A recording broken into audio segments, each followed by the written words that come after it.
Inflation in July hit a shocking 31.7% after seeing a constant rise since the start of the year. This was an almost 2 percentage point increase as compared with records from the previous year. Compared with the previous month, inflation increased by 3.1%. This increment in inflation is largely due to an increase, particularly in food inflation, which stood at 32%, coupled with a rise in the cost of transportation. On the markets, this has led to a spike in the price of most commodities, with traders lamenting low sales due to this. But what could be accounting for this development? Charles Nyaba is the head of programs and advocacy at the Peasant Farmers Association of Ghana, and he says the depreciation of the cedi, coupled with some unfavorable policies instituted by the government, are the cause of the present challenges in the sector. Further depreciation of the cedi has also led to increase in services that people provide for farmers. As a result, farmers cannot actually contain their farms. Many farmers have to abandon their farms because they cannot afford these inputs.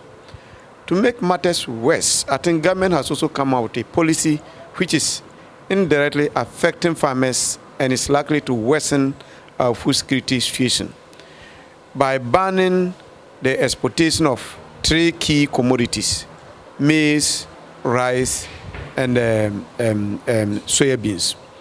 I said this because most of these commodities, farmers who have them always store them and then sell them when they do their fields to use to maintain the fields, buy fertilizer, cater for labor costs. Now, after the ban, the Ghanaian buyers who are supposed to go and buy these commodities are not going to those areas to buy because of poor road networks. Others are even saying prices are high.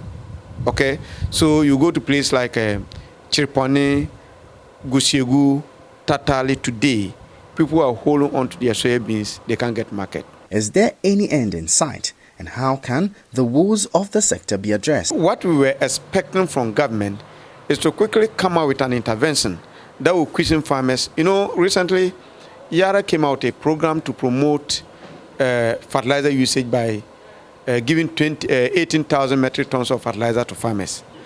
We think that governments should take the same approach by trying to come out with intervention that they can buy fertilizer for farmers, because with the current subsidy, it's still difficult for farmers to afford 320 Ghana cedis per 1 bag of fertilizer. So many farmers are not able to buy.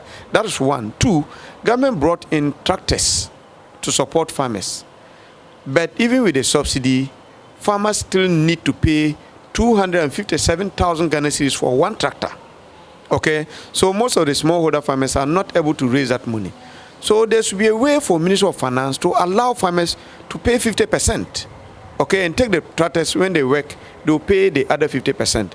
It should be something that we should be able to do, because with the current crisis that we are in, we cannot joke.